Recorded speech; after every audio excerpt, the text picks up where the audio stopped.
안녕하세요. 여러분들과 생명과학 원 수업을 진행할 정혜준이라고 합니다.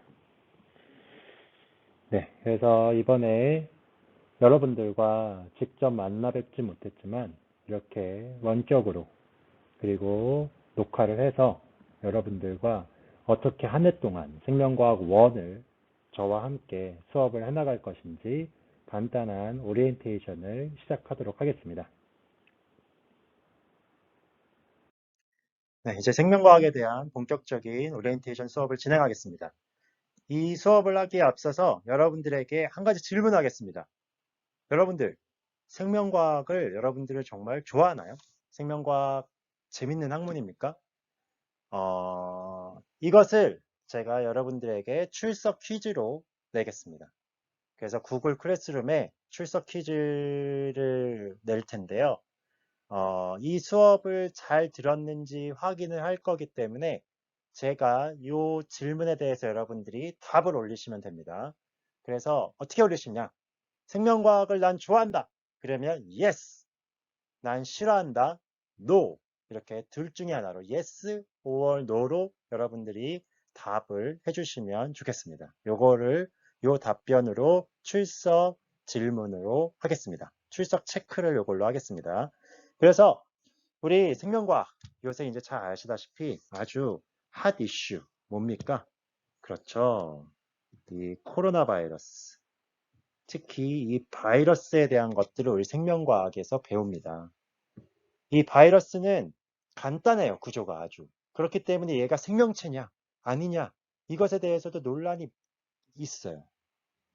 근데 어쨌든 겉에는 뭘로 이루어져 있습니까? 바로 단백질 껍데기. 속에는 뭘로 이루어져 있습니까? 속에는 요게 뭐예요? 요 속에는 유전 물질인 RNA로 이루어져 있죠. RNA. RNA로 이루어져 있습니다. 이 RNA이기 때문에 요새 이제 이것으로 가지고 여러분들 뭐가 많이 나오고 있습니다. 그렇죠. 진단 키트. 우리나라에서 지금 생명과학과 관련해서 진단 키트가 아주 중요해졌죠. 이 진단 키트. 그래서 이 기술력이 아주 좋습니다. 그래서 알다시피 이 RNA는요, 직접 활용하기가 어려워요. 어떤 걸로 활용하기가 어렵냐면 검사를 직접 RNA로 진단을 해나가기가 어려워요. 그렇기 때문에 이 RNA를 뭘로 바꿔줘야 되냐면 DNA로 바꿔줘야 됩니다. 그러기 위해서는 여기 써 있는 역전사 중합 효소가 필요해. 그래서 이제 RNA로 바꿔주면 걔를 증폭시키는 기술이 바로 PCR이죠. 그걸 통해서 이 아주 작은 양의 코로나 바이러스라도 걔를 증폭시켜서 있냐 없냐, 걸렸냐 안 걸렸냐 이거를 확인해 나가는 이런 기술. 요게 우리나라에서 아주 활발하게 이루어지고 있고요. 그리고 또한 요새 또 한 가지 검사법 중에 하나가 항체 검사법이 있습니다. 여러분도 알다시피 요새 이제 무증상 형태도 있고요. 그리고 이 어쨌든 코로나 바이러스에 이렇게 감염이 되면 우리 몸에서 그 바이러스 이기기 위한 항체가 생깁니다. 그래서 그 항체가 생겼는지 안 생겼는지 그 항체는 스페시픽하거든요. 아주 특이한 그 특이한 형태를 그러니까 특이한 반응기가 있기 때문에 그것을 확인한 그 반응기가 있나 없나를 확인해 보는 겁니다. 그래서 이런 항체 검사법을 통해서도 진단을 하고자 하는 키트들이 만들어지고 있습니다. 그래서 이런 생명과학과 관련된 영역이 상당히 범위가 큽니다. 그리고 이 생명과학을 또한 잘하게 되면 이런 것을 토대로 나중에 이런 기술적인 전문가가 되면요. 또한 사회에 큰 공헌도 할 뿐만 아니라 돈도 잘 벌 수도 있습니다. 그래서 이런 생명과학에 대해서 우리 수업 시간에 함께 진행을 해보고자 합니다. 그리고 한 가지 팁을 좀 드리자면 여러분들 그 감기, 이 독감, 이 지금 코로나 바이러스 일종의 독감이잖아요. 독감이기 때문에 감기랑 비슷한데 근데 감기랑 독감은 다릅니다. 감기는 이 코 점막 세포만 공격을 해요. 그러니까 바이러스는요, 특정 세포만 공격을 합니다. 그래서 코에 있는 점막 세포만 공격을 해서 그 점막세포를 파괴시키는 게 감기라면 독감은 코 점막세포를 지나서 폐에 있는 세포만 공격을 하는 거예요. 그렇기 때문에 폐렴이 걸리고 폐의 증상이 심각하게 생기죠. 그래서 어쨌든 다 이 기도를 통해서 이 코 이런 호흡기를 통해서 이렇게 전달이 되기 때문에 이쪽에 대해서 이 코 소독을 하거나 소독을 해주시면 쉽게 바이러스에 대해서 어쨌든 이겨나갈 수 있는 힘이 생깁니다. 그렇기 때문에 여러분들 어쨌든 건강하게 잘 몸을 지키기 위해서 이런 코 소독 이런 것들도 잘 해나가면 건강에 좀 도움이 될 것 같습니다. 네, 이번에는요, 이 생명과학은 재밌는 것이다. 한번 뽑아내 보려고 하는 주제는 바로 인타임이라는 영화에서 한번 찾아봤습니다. 이 영화 상당히 오래된 영화긴 해요. 그렇지만 여러분도 아마 아시는 분도 있을 거예요. 이 뭐 굉장히 유명한 여자 배우, 뭐 남자 배우도 나오는 이 영화인데, 이 영화에서 제가 이 생명과학과 관련해서 뽑아내고자 하는 주제가 뭘까요? 맞습니다. 그것은 바로 이겁니다. 과연 그 생명 연장, 무한한 이것을 실행해낼 수 있을까? 과연 이게 리얼로 이루어질 수 있을까? 이거는 지금은 당연히 불가능하죠. 그런데 생명과학 기술이 발전하면 이것을 실행을 해낼 수 있을까? 이것에 대해서 한번 함께 생각을 해보자고자 하는데, 이것에 대해서 뭐 너무 어려운 아이디어 아니냐, 이런 거 어떻게 찾아내냐, 우리 고등학교 수준에서 아는 게 많지도 않은데 어떻게 찾아내냐, 이런 생각을 하실 수 있겠지만, 그렇지만 우리가 배우는 고등학교의 이 생명과학 원 영역에서도 분명히 찾아낼 수 있는 소재들이 있습니다. 그리고 그런 것들에 대해서 관심이 있으면 다양한 아이디어를 낼 수 있는 게, 오히려 너무나 많은 지식이 있으면 그런 것들을 생각해내기조차 어렵거든요. 근데 여러분들은 무한한 상상의 나래를 펼칠 수 있어요. 그리고 그런 것들을 뽑아내서 또 나름대로의 탐구나 조사도 해볼 수 있고. 그래서 저는 이 생명 연장, 그래서 영원히 살 수 있는 이 기술, 이것을 어디서 찾아냈냐? 이 아이디어를 어디서 생각해냈냐 하면 바로 그렇습니다. 이 텔로미어 많이 들어봤을 거예요. 이 텔로미어와 관련해서 뭐 이 이론에 대해서 뭐 지금 자세하게 얘기할 게 아닙니다. 그런데 여기 보통은요, 이제 아시다시피 이제 많이 들어봤듯이 이 정상 체세포는요, 텔로미어의 길이가 뭐 짧아진다고 이렇게 얘기합니다. 그래서 노화점이 온대요. 그리고 죽어요. 근데 제가 생각해보고자 하는 이 아이디어는 바로 암세포입니다. 이 암세포는요, 먹을 것만, 우리가 이제 암세포 최악이잖아요. 그렇지만 먹을 것만 암세포에게 제대로 주면요, 위기점을 극복을 해서 다시 살아난다고 합니다. 그 얘기는 뭐냐 하면, 암세포는 지속적인 분열을 해요. 원래 분열의 횟수가 한정돼 있거든요. 그렇기 때문에 노화가 일어나는 건데, 암세포는 계속 분열을 할 수 있는 능력이 있어요. 그렇다는 것은 그냥 뭐 지금 말도 안 되는 얘기일 수도 있지만, 모든 세포가 무슨 세포가 되는 거예요? 암세포가 되는데, 암세포의 문제가 뭐예요? 그렇습니다. 암세포의 문제는 바로 말을 안 들어요. 컨트롤이 안 돼요. 우리 생체 내에서는 다양한 시그널이 있는데 그 시그널에 반응을 안 하는 거예요. 그래서 만약에 모든 암세포가 되는데, 그런데 걔가 말도 잘 돼요. 정상세포 같은 기능을 해.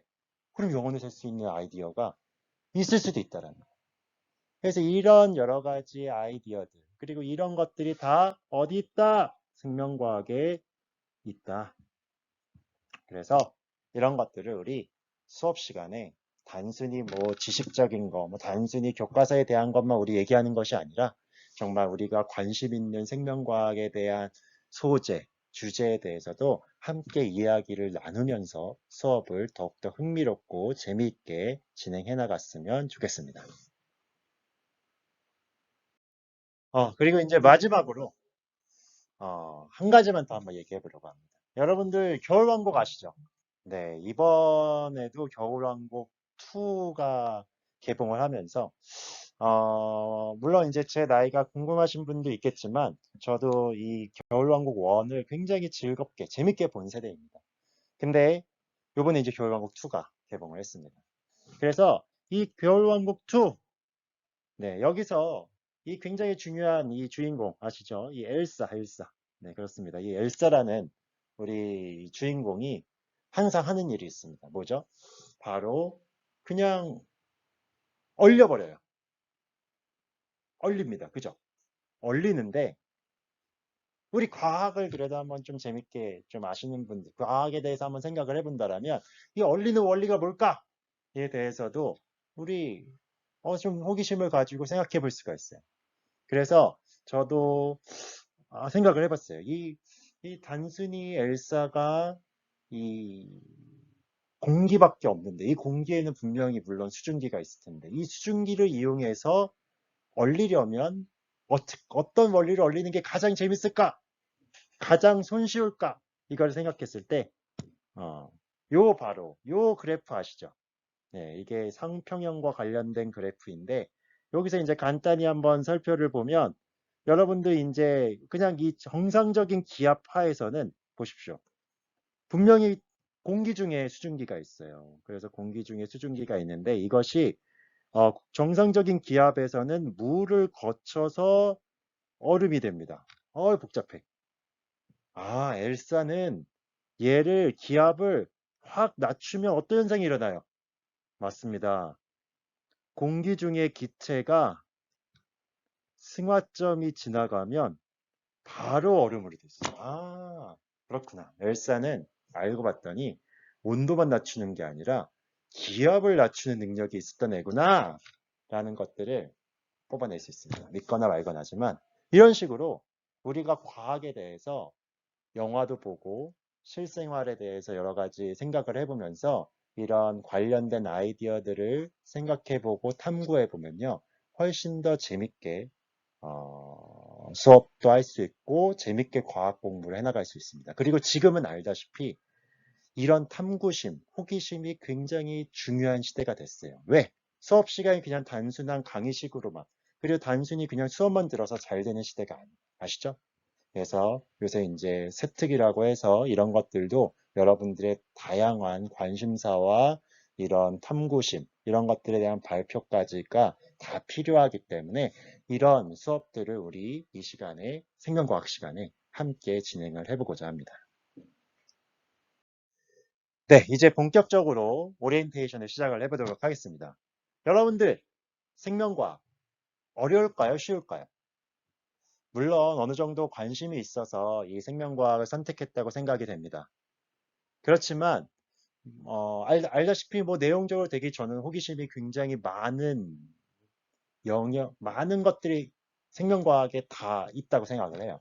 아까 영원히 사는 것들서부터 시작해서 질병, 바이러스 이런 것들 다 어떻게 보면 생명과학과 다 관련이 있는 영역입니다. 그런데 생명과학 공부를 하기 위해서는 이런 공부에 대해서는 분명히 이제 어려운 이유들이 있습니다. 여러분들도 이제 어렵다고 느끼는 것이 있을지 모르겠는데 제가 이것에 대해서 한번 살펴보겠습니다. 네. 그래서 여러분들 생명과학에 대해서 특히 이제 우리가 수능도 생각을 하면서 이 수업을 준비를 해야 되기 때문에 생명과학은요. 특히 이제 과탐은요. 이거는 뭐 여러분들도 다 인정을 할 겁니다. 예전에 고3서부터 해야지라는 생각은 이제는 없었어. 알다시피 과탐은 2학년 때서부터 특히 수능이 과탐 영역이 어려워요. 물론 올해 고3은 교과 과정이 바뀌었기 때문에 어떻게 될지 모르겠어요. 원래 평가원에 대한 이제 그 문제를 통해서 이제 기준을 좀 이번에 살펴봐야 되겠지만 유전도 좀 빠졌잖아요. 어려운 부분들이 좀 빠졌거든요.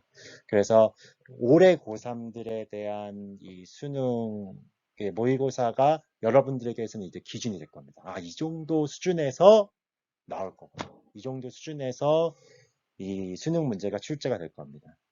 그래도 여러분들이 이제 앞서 고3이 그 길을 가고 있어서 좀 더 살펴볼 수 있는 그 데이터들이 많이 있어요. 근데 지금까지는 어쨌든 과탐 어려웠어요. 만만치 않아요. 이론만 가지고 못 풀어요.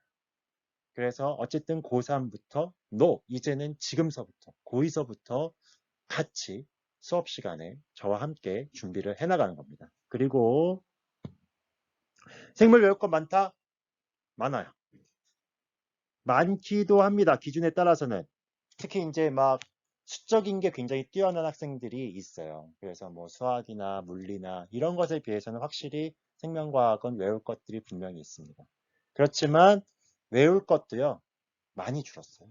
많이 줄고, 그리고 여기서도 이제 얘기를 할 거지만 정확한 용어와 개념 정리를 함께 해나가면요, 이해를 하면요, 생명과학도 생각보다 막 달달달달 외워야 되는 학문은 아니라고 생각합니다. 저도 생명과학 굉장히 좋아했지만 어쨌든 과학이기 때문에 명확한 용어와 개념 정리는 함께 해나가야 됩니다. 그래서 저와 함께 그런 정리들을 함께 해나갈 겁니다. 그리고 그거에서만 끝나지 않을 거예요. 수능형 문제. 어쨌든 수능형 문제에 대한 훈련은요, 지금서부터 할 거고 내신도 어떻게 보면 그런 식의 문제들을 출제할 예정입니다. 그렇기 때문에 이 훈련들, 이 수능형 문제에 대한 훈련, 특히 시간 내에 푸는 게 만만치가 않아요. 유전에 대한 것들은요, 정말 상당히 시간이 많이 걸리는 문제가, 고난이도 문제가 세네 문제씩 막 출제가 됩니다. 그렇기 때문에 이런 훈련들은요, 고난도의 문제를 파악하고 풀어가는 이런 훈련들, 이거는요, 지금 이론을 배우면서 함께 필요합니다. 그래서 이렇게 준비를 할 거고, 아까 또 제가 초반에 얘기했던 것처럼 우리가 세특을 또한, 이 학종을 또한 준비를 해나가야 되기 때문에, 그래서 여러분들 좀 이따가도 그 소개를 또 해드릴 거예요. 그렇지만 어쨌든 지금도 늦지 않았습니다. 그래서 학종은 준비를 해놓으면 엄청 유익합니다. 근데 요새 학종은 활동이 많이 필요가 없어요. 수업 시간에 정합니다. 수업 시간에 적극적으로 호기심을 가지고 관심 있는 것들에 대해서 발표도 하면서 하면요. 요새 굉장히 유리해졌어요.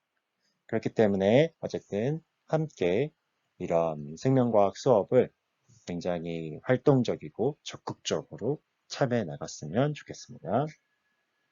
그리고 요거는 이제 생명과학 교과를 어떻게 공부하면 될까에 대해서 간단히 이제 여러분들에게 좀 도움을 드리고자 준비를 했는데요. 어쨌든 배움의 기본은요. 잘 보고 이해하는 겁니다. 어쨌든 잘 보고 이해를 해야 돼요. 그리고 그것을 자기 말로 정리하는 건 상당히 도움이 됩니다. 그래서 제가 이제 유인물을 올려드릴 거예요. 그러니까 한 번에 이제 제가 구글 클래스룸에 올려드릴 건데 그 유인물에 어쨌든 빈칸들이 굉장히 많습니다. 그래서 그런 것들을 직접 적어가면서 자기 말로 정리를 해나가는 것이 굉장히 중요해요. 이게 정리되어 있는 걸 그냥 여러분들이 수동적으로 보면요. 그거는 제가 정리한 거죠. 여러분이 정리한 게 아니에요. 여러분들이 스스로 정리하면서 배운 것들을 다시 정리할 수 있어요. 그래서 내용 정리를 반드시 하시고 그 다음에 문제 풀기 훈련 이거 요새 따로 이제 반드시 해야 됩니다. 그렇기 때문에 여기서도 알다시피 생명과학은 흐름이 분명히 있어요. 지금 이게 무슨 영역이고 전체적인 나무를 먼저는 보셔야 되고 그거 다 설명해 드릴 거예요. 그리고 생명과학은 무조건 피겨입니다. 피겨 정말 많아요. 그림, 이런 설명들의 이 그림, 이런 것들을 정말 이해를 잘 하셔야 돼요. 뭐 그래프, 그림, 다 이런 것부터 나와요. 그래서 그런 것을 통해서 원리와 용어를 정리를 하시고 반드시 스스로 정리를 한 다음에 마지막은 기출문제. 뭐 내신이라면 내신 기출문제도 있긴 하겠지만 어쨌든 수능형 이런 문제들에 대해서는 EBS나 이걸 통해서 훈련하셔야 됩니다. 근데 나 내용 정리도 안 돼 있는데 문제 먼저 푼다 이거 정말 지혜롭지 않습니다. 반드시 자기 말로 정리하는 거 이거는 수업 시간에 저와 함께 어쨌든 해나갔으면 좋겠습니다.